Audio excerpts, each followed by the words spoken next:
안녕하세요. 6시 내다육입니다. 오늘은, 어떤 좀 특정한, 품종들을 하나하나 자세하게 소개를 좀 해드리는 좀 시리즈를 만들어 봐도 좋겠다는 생각이 들어서, 오늘은 어떤 품종을 좀 제대로, 소개를 좀 해드릴까 생각을 하다가, 블루엘프, 네, 보려고 합니다, 여러분. 블루엘프 다들 좋아하시죠?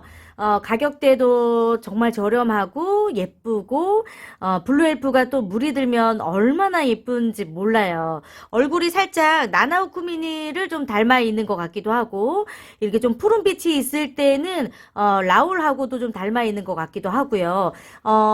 다육이 품종들은 이게 약간 어떤 다육이와 어떤 다육이를 좀 교배해서 새로운 품종들도 많이 나오기 때문에 닮아 있는 다육이들이 굉장히 많아요.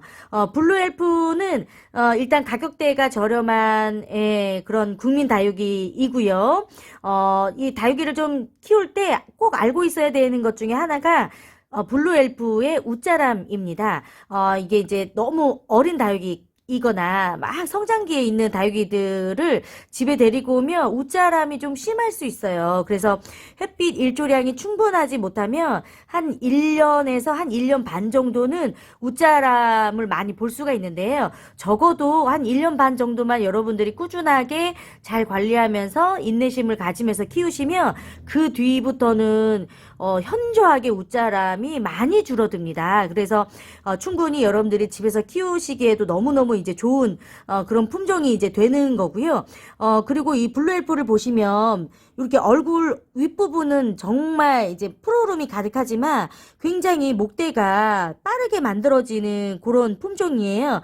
그 말은 다른 말로 표현을 하자면 성장이 빠르다는 거는 웃자람이 있을 수 있다는 그런 뜻일 수가 있겠습니다. 그래서 초반에는 목대가 좀 많이 이렇게 좀 빠르게 만들어지는 경우들이 있어서 키우다가 웃자람 때문에 적심을 하는 분들이 좀 많으신데요. 저는 개인적으로 블루엘프를 키울 때 조금 좀 조언을 좀 해드리자면 웃자람이 있어도 바로 적심하시지 않으셨으면 좋겠어요. 왜냐면 이렇게 적심을 해도 그 부분을 가릴 만큼 많은 새로운 자구들이 나오지 않아요. 목대에서.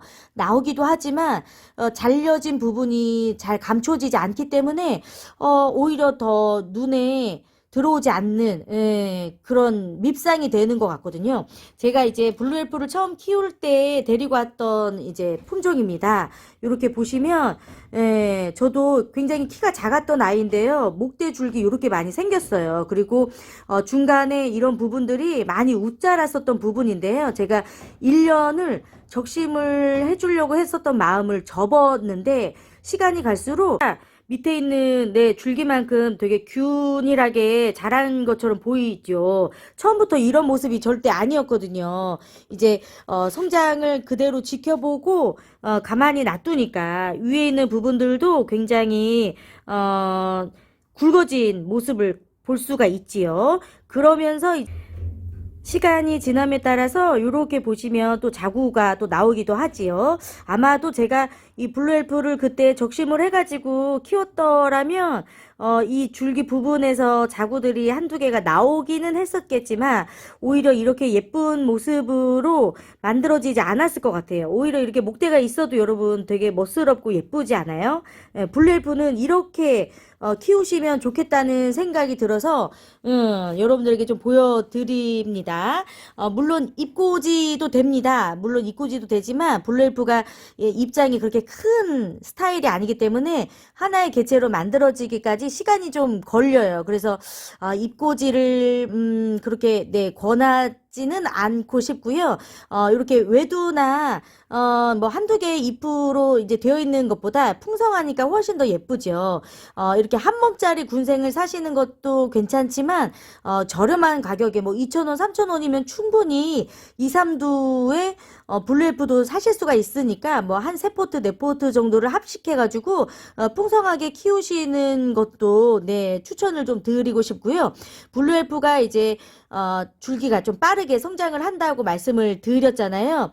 그래서 이 블루엘프가 조금 더 이제 멋스러운 이유가 뭐냐면 보시면 이렇게 그 목대가요 꼬부라지기도 해요. 요렇게 꼬부라진 모습으로 있는 모습인데요. 이제 다육이를 키우다 보니까, 이 목대가 꼭 반듯하게 자랄 필요는 없을 거라는 생각이 들더라고요. 다육이가 움직이고 싶은 대로 또 만들어진 수영대로 또 그 나름대로의 다 멋스러움이 있기 때문에 요런 거 이제 나중에 다시 좀 롱분에다가 심어주면 훨씬 더 예쁜 수영으로 네, 또 흘러내리는 모습으로도 키울 수가 있고요. 보시면 여기 이제 부분적으로 조금 안 좋았던 부분들 제가 이제 잘라줬었던 건데 이렇게 밑으로 네 밑으로 이렇게 또 자구가 올라올 때는 이렇게 자구가 자연적으로 올라옵니다. 굳이 이게 적심을 하지 않으셔도 괜찮을 것 같아요. 웃자라면 좀 웃자란 대로 키워주시는 것도 나쁘지 않을 것 같아요. 보통의 이제 국민 다육이들처럼 2주에 한 번 정도 충분하게 물 주시고요. 뭐 기본적으로 햇빛 통풍 잘 되면 크게 무리 없이 키울 수 있는 아주 좋은 네 아주 무난하게 키울 수 있는 품종이 아닐까 네 생각을 해봅니다.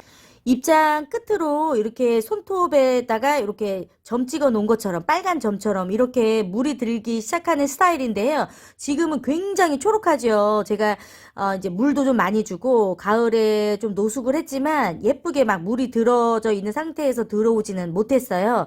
하지만 이제 뭐 봄 보내면서 이제 가을 보내지면 블루엘프가 굉장히 색이 예뻐지거든요. 가격 대비 정말 고급스러운 색감을 볼 수 있는 품종이 또 블루엘프가 되겠습니다.